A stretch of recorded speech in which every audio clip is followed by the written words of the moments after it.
Pak Harto dulu, disitulah direncanakan bagaimana mengatasi pemberontakan G30 PKI, di mana Harto sudah memberikan petunjuk kepada Pak Sarwoedi sebagai Komandan Resimen para Komando, dan pada saat itu Pak Sarwoedi mengatakan dibantu oleh KKO untuk mengamankan DPR dan RRI, sehingga Pak Sarwoedi bisa ke lubang buaya untuk mencari tempat dikuburnya jenazah pahlawan revolusi.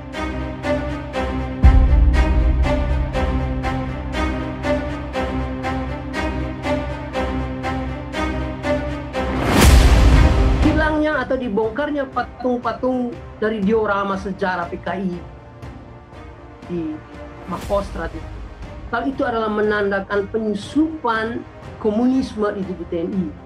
Ini terlalu mentah. Kenapa begini? Karena Pak Gatot ini adalah mantan Panglima TNI yang punya akses ke semua lini.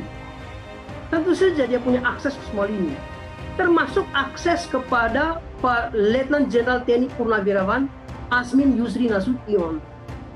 Dia punya akses ke beliau. Akses yang kedua, beliau punya akses ke Pak Dudung Pangkostrat, Legend Dudung Abdurrahman. Pak Gatot punya akses ke sana. Dan punya akses juga kepada Kasat Pak Andika Perkasa. Punya akses juga ke Panglima TNI. Karena itu kalau mantan seorang kepala tidak melakukan cross check terhadap orang-orang yang saya sebut, kepada pimpinan-pimpinan yang saya sebut, ini justru ini tanda-tanda besar buat publik. Ini big question buat publik. Ada apa dengan Pak Gatot? Kan begitu. Itu cara membaca publik. Ada apa? Jadi apa yang terjadi menurut saya mengamati, tentu saja ada pro kontra dari pernyataan ini. Tapi saya mengamati ada sebagian justru melihat bahwa pernyataan ini adalah pernyataan politis. Ada satu tanggapan yang berkualitas menurut saya, itu muncul dari Panglima TNI. Justru beliau melihat bahwa pernyataan Pak Gatot ini justru menjadi sebuah nasihat terhadap TNI. Jadi beliau mencoba melihat dari sisi positif. Nah, ini yang diinginkan menurut saya, mesti ada dialog di tingkat elit. Mesti ada dialog di tingkat elit kemiliteran, termasuk Pak Gatot sendiri sebagai mantan Panglima TNI. Pak Gatot sekarang itu sudah purnawirawan, tetapi beliau tidak bisa terlepas atau melepaskan diri dari statusnya mantan Panglima TNI. Dan ini melekat sampai beliau tidak ada dari muka bumi. Karena menurut saya ini sesungguhnya hal yang bisa diselesaikan atau bisa dicarikan titik temu, bisa dicarikan jawaban dari kecemasan Pak Gatot.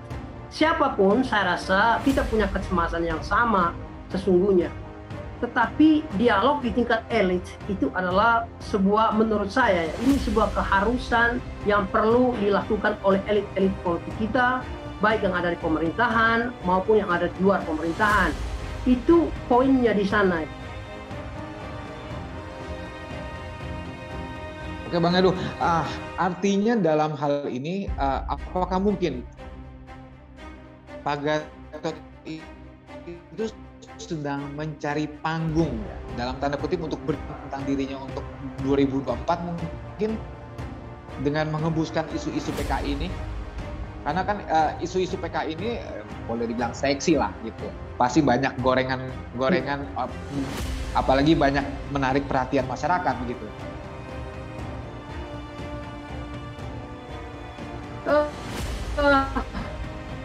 Tentu saja ada kesan itu ya yang dilemparkan oleh publik kepada beliau, karena Indonesia itu setiap hari ada semacam tahun-tahun hari-hari politik. Ada yang disebut tahun politik, tapi saya melihat bahwa ini kita punya hari-hari politik.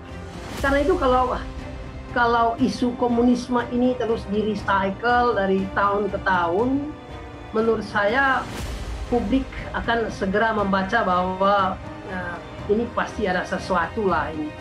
Ada apa ya, motif politik, tentu saja ada orientasi menuju ke sana, lalu mencoba, saya tidak mengatakan itu bahwa Pak Gatot memang mencoba mencari panggung untuk politik, saya tidak dalam rangka untuk menjelaskan itu, tapi saya hanya mau mengatakan bahwa recycling, daur ulang setiap tahun masalah komunisme ini sesungguhnya tidak ada manfaatnya bagi bangsa ini. Justru yang ada itu mudaratnya itu, karena ini semacam apa ya, penciptaan ketakutan seharusnya tidak perlu gitu. Yang paling real yang kita hadapi di bangsa ini tentu saja mulai dari permasalahan birokrasi, ada KKN di sana, tapi juga ada masalah-masalah sosial yang lain, ada fundamentalism yang ekstrim, lalu ada radikalisme dan juga terorisme itu. Dan menurut saya dengan merecycle kembali, mendaur ulang terus komunisme ini justru menambah deretan masalah-masalah yang sudah ada. Jadi kita sebetulnya menambahkan masalah, bukan mengurangi masalah itu sesungguhnya. Dan memang gini ya, ini dalam sejarah itu komunisme sendiri itu sesungguhnya ada dua, ada komunisme teoretik, ada komunisme praktis. Komunisme teoretik itu sesungguhnya adalah sebuah utopia sesungguhnya untuk mengcounter kenyataan dalam lingkup sosial bahwa ada kelas yang menentukan segala hal, kelas kapitalis atau kelas oligark yang Pak Gatot sendiri juga bicara dalam video itu. Karena itu mesti ada gerakan komunisme di mana kepemilikan pribadi itu mesti dihapus, tapi itu tentu saja itu utopia, itu mustahil dilakukan dalam sejarah peradaban manusia. Dan terus terang ini menurut saya Pak Gatot sendiri menurut saya mencoba, saya anjurkan beliau untuk membuka mata lebar-lebar tentang perkembangan dunia tentunya. Ada China, apakah China murni komunis sekarang? I don't think so. Apakah Rusia juga komunis? Saya rasa tidak demikian. Mereka mengalami perkembangan yang luar biasa, mereka fokus pada penataan pemerintahan yang baik, mereka fokus pada penataan ekonomi, mereka fokus pada penataan politik dan semuanya itu. Karena itu kalau kita masih kita masih berada pada pembicaraan mengenai komunisme sebagai sebuah ideologi yang itu sudah dikuburkan lalu kita membangkitkannya kembali, bagi saya justru ini ada sesuatu itu pasti itu. Kalau mengangkat lagi ada penyusupan komunisme di TNI, ada sesuatu yang oleh publik membacanya ini menurut saya sih mesti semacam testing the water aja itu. Jadi mencoba riak-riak, ini kita mesti mengecek itu, memeriksa gimana tanggapan publik soal ini. Tapi tentu saja ada sisi lain di mana komunisme itu dalam sejarah Indonesia tentu saja sesuatu yang menakutkan, yang sampai pada saat ini secara resmi negara belum menetapkan secara jernih apa yang sesungguhnya terjadi seputar 65 itu. Lebih khusus pemilu di level nasional itu, di Pilpres. Komunisme itu selalu diangkat, didaur ulang, lalu didengungkan terus ke publik. Menurut saya ini murni politik. Ini murni politik. Saya mencoba sedikit masuk ke dalam video yang saya tonton dari pernyataan Pak Gatot ya, sebelum kita bicara lebih jauh tentang hantu kaum urbanis ini. Ada beberapa ciri yang diungkapkan oleh Pak Gatot dalam video tersebut, di mana beliau mengatakan bahwa kekuasaan ini ciri-ciri komunis menurut beliau, bahwa kekuasaan mulai berpusat pada kelompok elit oligarki. Ini bukan barang baru dalam politik, bukan hanya di Indonesia, tapi hampir mengisi seluruh peradaban bangsa-bangsa di dunia, bahwa kekuasaan itu berpusat pada kelompok elit. Ada sebagian oligark, ada sebagian yang dalam bentuk yang lain itu. Jadi sejarah selalu menunjukkan itu menurut saya, bahwa kelompok kecil kelas elit ini memerintahkan kelas mayoritas itu. Jadi menurut saya sebaiknya mantan Panglima ini mencoba untuk fokus ke hal-hal lain itu. Katakan begini, misalnya contoh, Orba itu kita hantam untuk meringkus KKN itu, untuk mematikan KKN. Tapi 23 tahun sejak reformasi, bangsa ini belum ada tanda-tanda yang cukup serius keluar dari KKN misalnya. Itu menurut saya substansial poinnya kalau diangkat oleh seorang mantan Panglima TNI itu. Itu menurut saya yang berkualitas. Tapi kalau mengangkat lagi komunisme, bagi saya tidak melihat ada sisi yang berkualitas di sana itu untuk mengucapkan ini di ruang publik di era-era yang sekarang. Lalu yang kedua, bahwa kelompok elit ini sering melakukan kebohongan, janji palsu dan fitnah. Pertanyaan saya begini, bukankah oposisi untuk tidak mengatakan lawan-lawan politik ya, kerap kali menyebarkan kebohongan juga di negeri ini. Jadi lying politics gitu. Jadi politik kebohongan itu ada, tidak dilakukan oleh katakan oleh strategi politik oleh penguasa misalnya, tapi juga dilakukan oleh oposisi itu. Kalau mengikuti logika Pak Gatot, tentu saja kelas oposisi juga adalah kaum komunis, karena kerap kali juga melakukan kebohongan publik, kerap kali melakukan hal itu. Jadi kita tidak bisa lagi mengatakan bahwa bahwa hanya kaum komunis itu yang melakukan fitnah. Apalagi di politik informasional itu, politik era digital, banyak hoax itu, dan hari kita disuguhi oleh hoax yang ada. Dilakukan juga oleh oposisi. Jadi ada fitnah juga terhadap pemerintah. Itu maksud saya. Terus yang kedua, jika kesimpulannya ini diberikan, maka semua elit negeri ini, baik yang di pemerintahan maupun yang oposisi, adalah kaum komunis. Atau orang-orang yang melakukan fitnah, kebohongan, hoax, baik yang ada di pemerintahan maupun yang oposisi, juga adalah komunis. Nah, politik fitnah di negeri ini, menurut saya justru sudah, sedang, dan mungkin akan terus mengakar kuat. Termasuk fitnah kebangkitan komunis sendiri. Dan tuduhan-tuduhan tak berdasar. Karena itu menurut saya, coba kita pilih lebih jernih bahwa ini soal komunikasi aja sebetulnya. Kalau Pak Gatot benar-benar murni untuk mengubah instansi TNI, kembali lagi ke poin awal saya, bahwa beliau punya akses untuk menelpon langsung, mulai dari Panglima TNI, Kasat, Pangkostrat, termasuk penggagas Diaroma sejarah PKI. Beliau punya akses untuk langsung mengklarifikasi, mencari informasi, investigasi apa yang sesungguhnya terjadi, kenapa ini hilang, kenapa itu hilang, atau kenapa ini dibongkar. Tentu saja mereka punya alasan-alasan yang serius tentang itu, alasan-alasan yang oke, kita bongkar karena alasan A, B, dan C. Jadi tidak langsung diambil satu kesimpulan yang menurut saya cukup dangkal, bahwa ini adalah penyusupan komunis di tubuh TNI. Karena itu saya sendiri punya kecemasan tersendiri, bahwa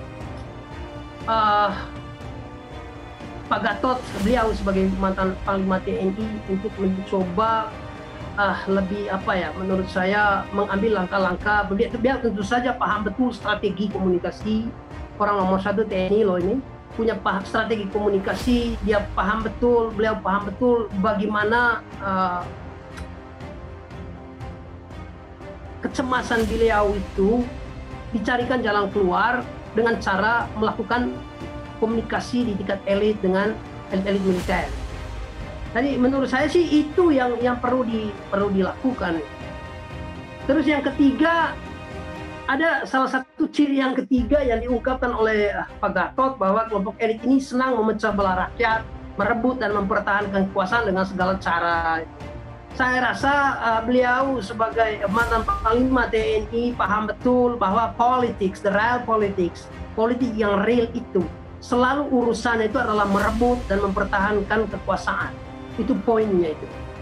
Lalu kelompok elit ini senang memecah belah rakyat tidak hanya kelompok elit ini, lawan politik juga memakai cara yang sama. Dan ini adalah fakta politik yang kita lihat sampai sekarang di Republik ini. Karena itu strategi ini tentu saja bukan barang baru dalam politik, dari strategi divide et impera kolonial hingga politik terkini, termasuk politik SARA loh itu, termasuk politik SARA yang dimainkan lawan-lawan politik. Jadi saya sendiri menganjurkan Pak Gatot untuk mungkin tidak menutup mata terhadap politik SARA, ada politik rasial, ada politik identitas, atau politisasi agama dalam seluruh proses perpolitikan kita yang ada di depan mata kita itu, yang justru makin menguat sampai sekarang. Nah, kalau ciri ini dipakai untuk menuding bahwa ada penyusupan komunisme di sana, itu artinya yang selama ini memakai politik SARA, yang selama ini memakai politik identitas, yang selama ini mencoba menciptakan politisasi agama, itu juga kaum komunis. Ya kan, kalau itu kan kesimpulannya bisa ditarik dari sana itu. Jadi ini kesimpulan yang menurut saya sih tidak matang. Ini sangat mentah, dangkal menurut saya. Nah, ini saya bicara seperti ini hanya sebagai sebuah refleksi yang dilemparkan tidak hanya ke beliau, ke Pak Gatot, tidak kepada publik. Bahwa udahlah, oke, let's start discussing. I think ini masalah yang tidak perlu lagi lah di recycle terus ini masalah komunis. Mari kita fokus ke masalah-masalah substansial bangsa ini. Kita punya banyak sekali masalah-masalah serius di bangsa ini. Banyak sekali. Mulai dari KKN itu tentu saja, mulai dari gelagat-gelagat masalah sosial, mulai dari radikalisme, terorisme, fundamentalisme, ekstremisme dan segala macam itu. Ini masalah substansial yang kita hadapi. Karena itu kita jangan lagi menambah masalah-masalah lain, atau jangan lagi menciptakan hantu-hantu politik.